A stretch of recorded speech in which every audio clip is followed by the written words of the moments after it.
Hello students, welcome again in this channel EduMaster. Today our topic is operant conditioning theory of learning which is given by B.F. Skinner. अपने पिछले video में हम पढ़ चुके हैं classical conditioning theory और आज हम पढ़ेंगे ये थ्योरी जिसको हिंदी में कहते हैं सक्रिय अनुबंधन का सिद्धांत. This is me Rajni Sharma presenting you this lesson. Operant conditioning theory which is given by B.F. Skinner, who was American psychologist and also known as father of operant conditioning. B.F. Skinner ने इस theory में काफ़ी emphasis किया reward and punishment में to modify someone's behaviour. It means these are consequences which decide that whether we will repeat our actions or responses in future or not. इसका मतलब ये हुआ कि हम कोई भी एक्शन या रिस्पॉन्सेस करते हैं उसके बाद उसके क्या परिणाम निकलते हैं, क्या वो प्लेजर में होते हैं या वो पेन में होते हैं. तो जो भी उसके मतलब एक तरह से जो कॉन्सिक्वेंसेस निकलेंगे इससे डिसाइड होता है that are we going to learn that response और नॉट. ये थ्योरी बिहेवियरिस्ट थ्योरी है. बिहेवियरिस्ट थ्योरी का मतलब ये हुआ कि ये बिहेवियर में लर्निंग को आउटर बिहेवियर में मानती है कि it reflects in the outer behaviour and there is formation of bond between stimulus and response. According to this theory, learning takes place when learner learn to give response to a specific stimulus. Means कि learning में क्या होगा कि learning में we learn to give response to a specific stimulus. According to this theory, learner must be active. This theory is based upon the action of learner. इसमें action या activeness को बहुत ज़्यादा emphasis किया, importance दी है. तभी इस theory को हम operant conditioning भी कहते हैं. operant का मतलब हुआ being operative और active. Second thing which is important is reinforcement. Reinforcement must be given after a correct response. अगर reinforcement मिलेगी, reward मिलेगा किसी भी individual को तो फिर वो उसको learn करेगा. और अगर reinforcement नहीं मिलती है या punishment मिलेगी तो फिर वो उसको avoid करेगा. और response is the other thing which is given importance. Response is given importance more than stimulus. इससे पहले जो हमने थ्योरी की थी क्लासिकल कंडीशनिंग थ्योरी उसमें stimulus that was more important but in this theory response is more essential than stimulus. Now different names of this theory. इस theory के हम अलग अलग नेम्स भी कर लेते हैं. जैसे सबसे पहले तो इस थ्योरी को ऑपरेंट कंडीशनिंग थ्योरी कहते हैं. Reason this word operant. Operant means activeness. According to this theory, learner must be active and operative. Then only he will get some reward and reinforcement. Another name of this theory is SR with reinforcement because this theory emphasizes upon formation of bond between stimulus and response and correct response must be followed with this reinforcement. सही response के बाद पुनर्बलन मिलना ज़रूरी है. इस तभी क्या होगा कि ये जो बॉन्ड है स्टिमुलस और रिस्पॉन्स के बीच में ये स्ट्रॉन्ग बनेगा. Then third name is instrumental theory. Why instrumental? Instrumental word means things which are very helpful to gain certain target और रीइंफोर्समेंट. तो यहाँ पर इंस्ट्रूमेंटल क्या हुए? Responses. Correct responses are instrumental to get reinforcement or reward. So this theory is also known as instrumental theory. This theory is also known as R-type theory. R-type क्यों कहेंगे? Because here R means response. So response and actions are more important than stimulus. अगर हम compare करेंगे इसको classical conditioning theory से जो पैवलॉव ने दी थी तो उसको हम एस टाइप थ्योरी भी कहेंगे because in that theory stimulus is more important and operant conditioning theory is known as R type theory. Then RS formula. RS formula is what? It is just opposite of usual SR formula. SR formula में क्या था? It is this S signify stimulus and this R for response. Here in this formula, यहाँ पर B.F. Skinner ने इस formula को change करके इसको बता दिया था RS. R का मतलब हुआ यहाँ पर करेक्ट रिस्पॉन्स एंड ये जो S है ये बता रहा है reinforcement. If correct response is followed by reinforcement, then this reinforcement act as stimulus. तो ये अपने आप ही एक स्टिमुलस का काम कर रहा है, क्योंकि किसी भी इंडिविजुअल को जब भी रीइंफोर्समेंट, रिवॉर्ड या कुछ भी प्लेजर मिलेगा तो ये एक ह्यूमन टेंडेंसी है या किसी भी ऑर्गेनिज्म की टेंडेंसी होगी कि वो इस रिस्पॉन्स को फिर से रिपीट करेगा। So after getting reinforcement again he will repeat that kind of response. So usual formula of SR is changed by RS by B.F. Skinner through this conditioning, operant conditioning theory. Now Skinner box experiment.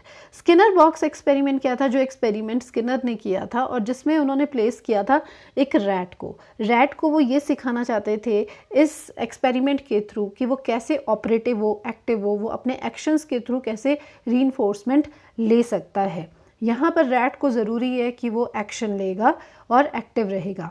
अगर हम बात करें जो हमने classical conditioning theory की थी पैवलॉव की, उसमें डॉग वो टोटली पैसिव था, वो कोई भी एक्शन नहीं कर रहा था, उसे स्टिमुलस मिल रहा था, स्टिमुलस में ही उसको फूड मिलता था।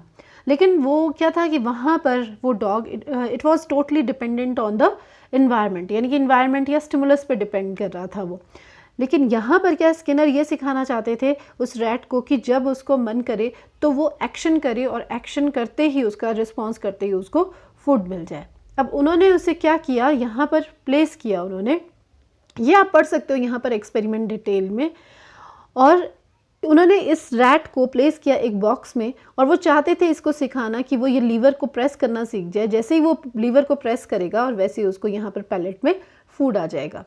तो फिर पहले तो उन्होंने एक बॉक्स में इस तरह से उसको बनाया और जैसे ही वो मूव करता है, इसको प्रेस कर देता है, तो वैसे ही वहाँ पर खाना आ जाता है। फिर वो प्रेस करता है तो खाना आ जाता है। तो फिर यहाँ से वो यहाँ पर रैट सीख जाएगा कि इसको लीवर को प्रेस करना है। लेकिन इसके साथ साथ उन्होंने एक और चीज़ की, जब भी वो इसे प्रेस करता था खाना आता था, साथ में ग्रीन लाइट भी वहाँ पर फ्लैश होती थी। तो ग्रीन लाइट के फ्लैश होते ही यहाँ पर कंडीशनिंग हुई कि यहाँ ये रैट ये भी सीख गया कि जब भी ग्रीन लाइट चलेगी तो मुझे ये एक्शन लेना है, then only I will be able to get this reinforcement और रिवॉर्ड और फूड।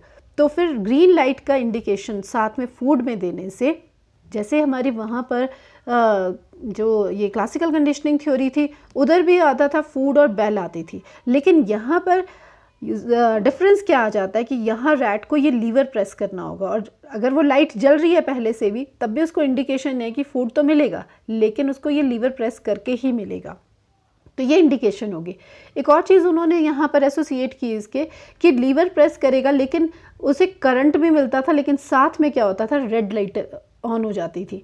रेड लाइट का इंडिकेशन फिर कभी बाद में भी, जैसे ही रेड लाइट ऑन होगी तो वो रैट को ये भी लर्निंग हो गई कि इसको प्रेस नहीं करना है अभी, क्योंकि इससे रेड लाइट जलते ही क्या होगा कि करंट आएगा।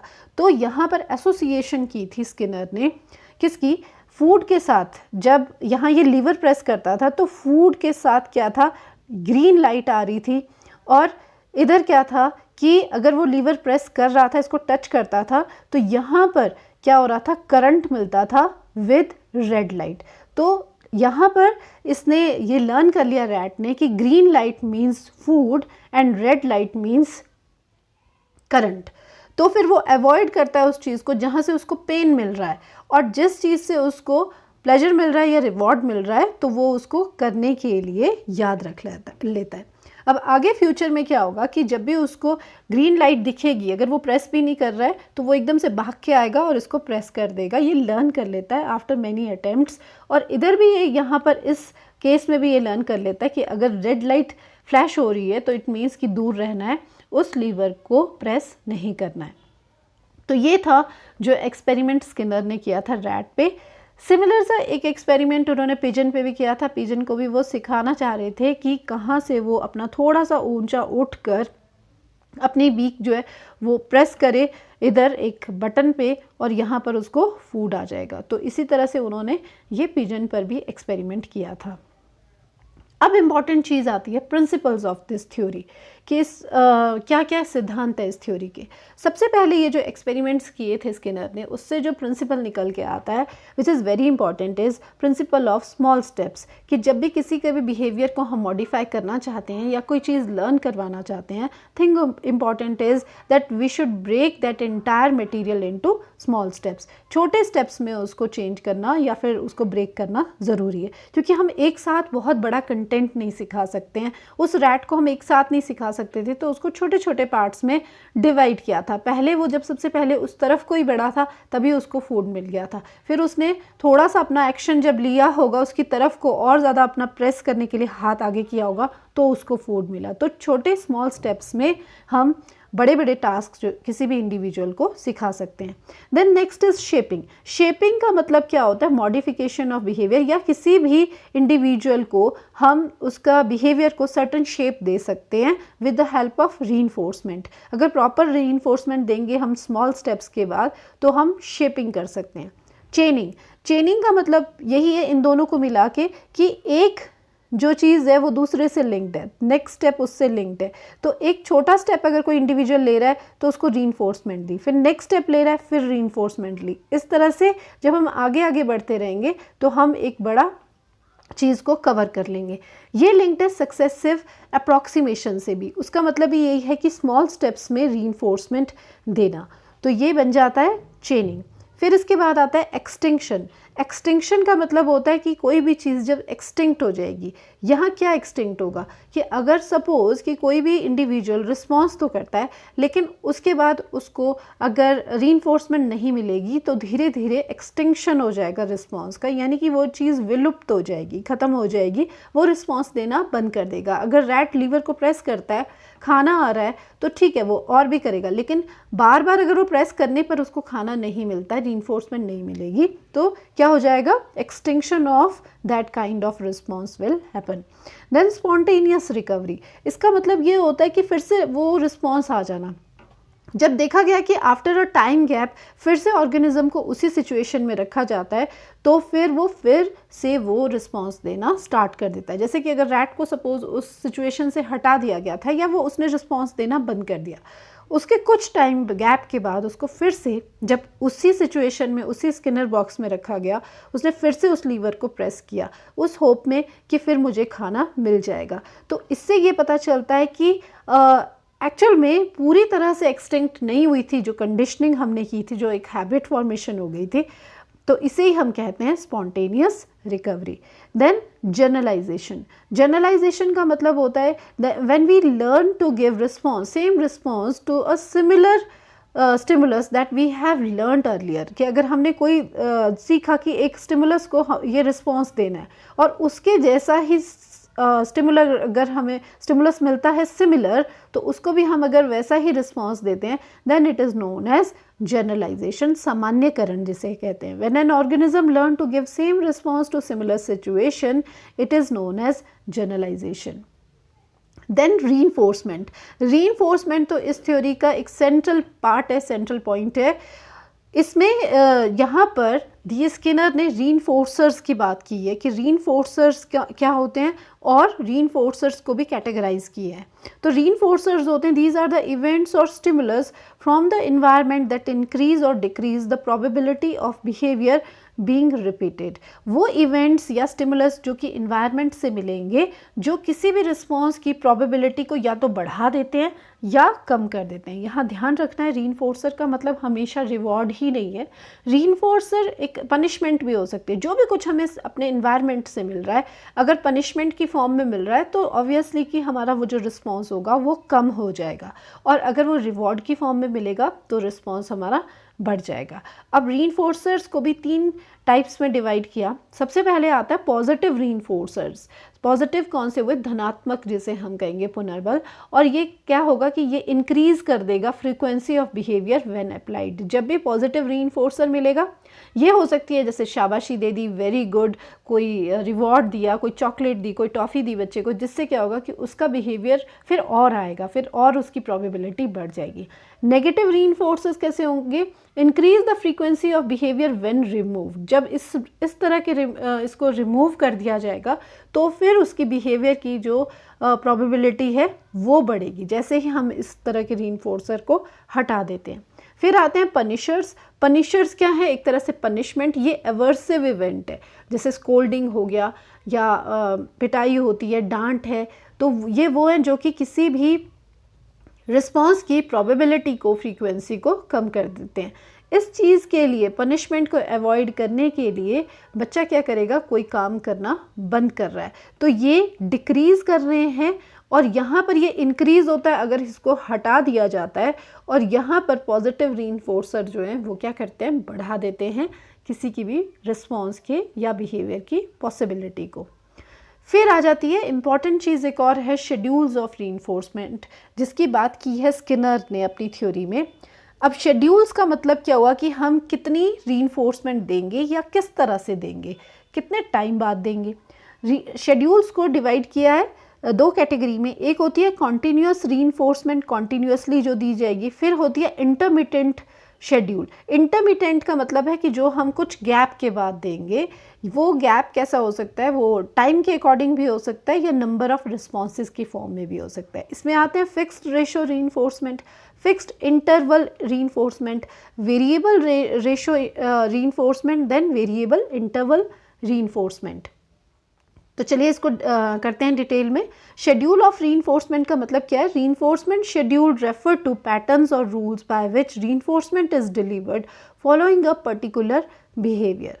First is continuous reinforcement schedule. Continuous में क्या होगा? Every occurrence of desired behaviour is reinforced. हर एक, जब भी वो कोई करेक्ट रिस्पॉन्स करेगा तो उसके बाद उसको रीइंफोर्समेंट मिलेगी ही मिलेगी। फिर उसके बाद आता है इंटरमिटेंट शेड्यूल। इंटरमिटेंट शेड्यूल को सबसे पहले हम करते हैं fixed ratio schedule. Fixed ratio schedule में क्या होगा? यहाँ पर हम मानेंगे रिस्पॉन्स। हमने ये देखना है कि हम डिसाइड कर लेंगे कि जब भी कोई रिस्पॉन्स करेगा बच्चा, अगर वो 3 करेक्ट रिस्पॉन्स करेगा, हम उसके बाद उसको रीइंफोर्समेंट देंगे। या फिर अगर हम रैट की बात करते हैं, जो रैट का एक्सपेरिमेंट किया था, तो वो अगर 3 बार अगर वो प्रेस कर रहा है लीवर को, तो उसको रीइंफोर्समेंट मिलेगी, यानी कि खाना मिलेगा। तो ये हो गया फिक्स्ड रेशो रख लिया हमने 3 3 3 इस तरह से। फिर इसके बाद आता है फिक्स्ड इंटरवल। वहाँ पे था रिस्पॉन्स, यहाँ पर है इंटरवल। इंटरवल का मतलब है in terms of time. In fixed interval schedule reinforcement is provided for the first response that occurs after a fixed interval of time. Time gap यहाँ पर रखेंगे, वहाँ रिस्पॉन्स थे तो टाइम गैप सपोज हमने रख लिया 3 मिनट्स या 2 मिनट्स, कुछ भी हो सकता है, या 1 मिनट। तो हर 3 मिनट के बाद किसी भी इंडिविजुअल को रीइंफोर्समेंट मिलेगी। 3 मिनट हुए, रीइंफोर्समेंट मिल गई। लेकिन यहाँ वो रिस्पॉन्स उसका वो भी मैटर करेगा कि वो रिस्पॉन्स दे रहा है कंटिन्यूसली। फिर उसके बाद आता है वेरिएबल रीइंफोर्समेंट शेड्यूल। वेरिएबल का मतलब क्या है कि वेरी कर जाएगा, फिक्स नहीं है। यहाँ पर फिक्स्ड में था कि फिक्स रहा 3 मिनट्स या 3 रिस्पॉन्स। वेरिएबल में वेरी करेगा। तो very when reinforcement is given at varying intervals of time or after a varying number of responses, then it is known as variable response reinforcement schedule. तो इसमें सबसे पहले आता है वेरिएबल रेशो शेड्यूल। जब रीइंफोर्समेंट मिलेगी after varying number of response, कभी reinforcement हम दे रहे हैं 2 अटेम्प्ट्स के बाद, कभी दे रहे हैं 3 के बाद, कभी आ रहा है एक करेक्ट रिस्पॉन्स के बाद ही हम रीइंफोर्समेंट दे रहे हैं, तो वेरी कर रहा है रिस्पॉन्स के बाद। फिर वेरिएबल इंटरवल शेड्यूल, ये कौन सा होगा? जो वेरी करेगा टाइम के अकॉर्डिंग। टाइम इंटरवल फिक्स नहीं है, कभी 1 मिनट के बाद ही मिल गए रीइंफोर्समेंट, कभी 3 मिनट्स के बाद मिल रही है, कभी 4 मिनट्स के बाद, कभी हो सकता है 2 मिनट्स के बाद ही मिल गए। तो वेरी कर रहा है यहाँ पे इन टर्म्स ऑफ टाइम, यहाँ पर वेरी कर रहा है इन टर्म रेशो में वेरी कर रहा है इन टर्म्स ऑफ रिस्पॉन्सेज। तो फिर ये हो गया variable reinforcement schedule.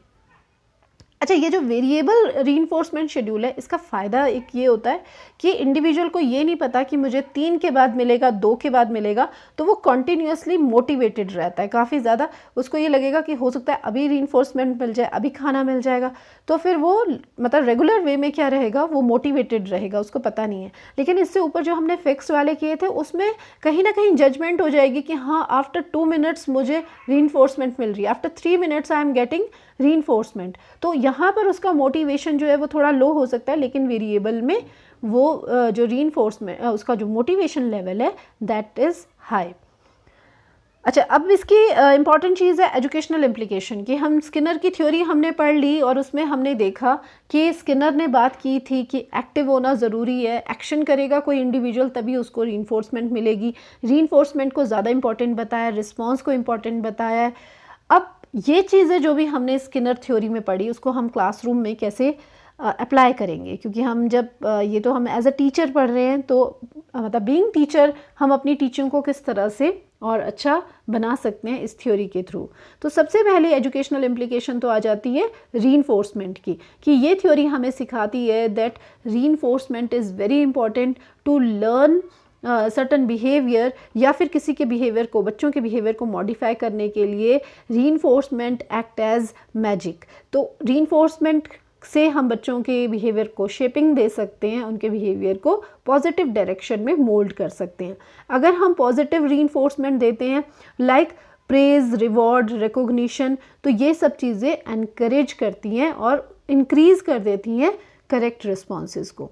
Then behaviour modification, इस थ्योरी की हेल्प से हमें ये पता चलता है कि हम किसी के भी बिहेवियर को मॉडिफाई कर सकते हैं, डिज़ायरेबल चेंजेस हम ला सकते हैं किसी भी इंडिविजुअल में। फिर उसके बाद शेपिंग एंड चेनिंग, शेपिंग का कॉन्सेप्ट दिया था स्किनर ने कि शेपिंग हम किस तरह से कर सकते हैं, थ्रू सक्सेसिव अप्रॉक्सीमेशन, जिसे हम कहते हैं कि स्मॉल स्टेप्स में। तो स्मॉल स्टेप्स का जो उनका कॉन्सेप्ट था, इस पर बेस्ड उन्होंने प्रोग्राम लर्निंग भी दी थी कंप्यूटर में। तो यहाँ पर क्या है कि छोटे छोटे स्टेप्स में डिवाइड करना, और हर एक स्टेप के बाद बच्चों से फीडबैक, उनको मतलब इवैल्यूएट करेंगे, हम उन्हें क्वेश्चंस पूछेंगे और उसके बाद उनको रीइंफोर्समेंट देंगे अगर उनके रिस्पॉन्सेज करेक्ट होते हैं। तो जैसे ही हम छोटे स्टेप्स में ब्रेक कर देते हैं, वैसे ही पॉसिबिलिटी ज़्यादा बढ़ जाती है सक्सेस की, बच्चों के जो भी वो लर्न कर रहे हैं। और फिर अगर रीइंफोर्समेंट देंगे तो उनका मोटिवेशन भी बढ़ जाएगा।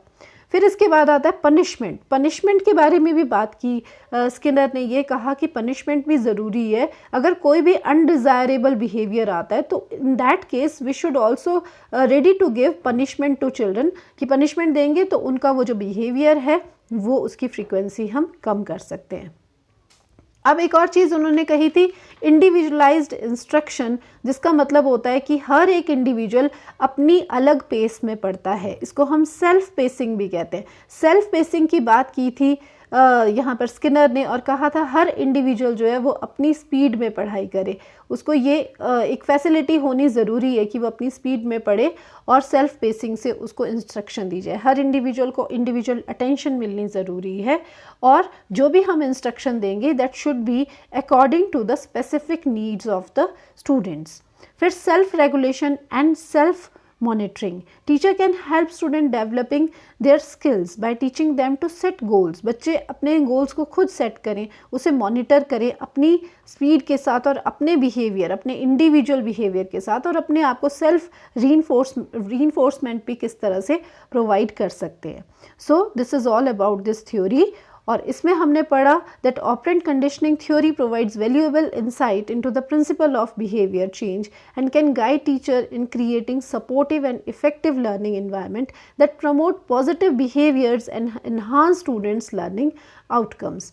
तो इस थ्योरी में हमने जो भी पढ़ा उसमें अगर हम कंक्लूड करें तो वो ये था कि हमने सबसे पहले तो ऑपरेंट कंडीशनिंग थ्योरी के बारे में पढ़ा कि ये थ्योरी BF स्किनर ने दी है, और इस थ्योरी के में उन्होंने इम्पॉर्टेंस बताई थी एक्टिवनेस की, एक्शन की, रिस्पॉन्सेज की, और उसके बाद रीइंफोर्समेंट की उन्होंने इम्पॉर्टेंस को हाईलाइट किया है। थ्योरी हमने की कि लर्निंग जो है दैट इज़, लर्निंग क्या चीज़ होती है, और लर्निंग का मतलब ये होता है कि हम किसी भी इंडिविजुअल के बिहेवियर को मॉडिफाई कर सकते हैं with the help of reinforcement. फिर उसके बाद हमने एक्सपेरिमेंट देखा इसमें, Skinner box experiment which was conducted on pigeon and rat. फिर प्रिंसिपल्स किए हमने इस थ्योरी के, जो बहुत इंपॉर्टेंट है कि प्रिंसिपल से ही आपके बहुत सारे MCQs निकलते हैं। फिर एजुकेशनल इम्प्लीकेशंस हमने की इस थ्योरी की। आई होप आपको ये थ्योरी समझ आई होगी। क्लासिकल कंडीशनिंग थ्योरी के लिए आप प्रीवियस वीडियो देख सकते हैं, और इन दोनों थ्योरी का जो कंपैरिजन है वो भी बहुत इंपॉर्टेंट है। अगर आपको ये वीडियो इन्फॉर्मेटिव लगा then you can like this video and subscribe the channel अगर आपने अभी तक सब्सक्राइब नहीं किया है। Thanks for watching this video.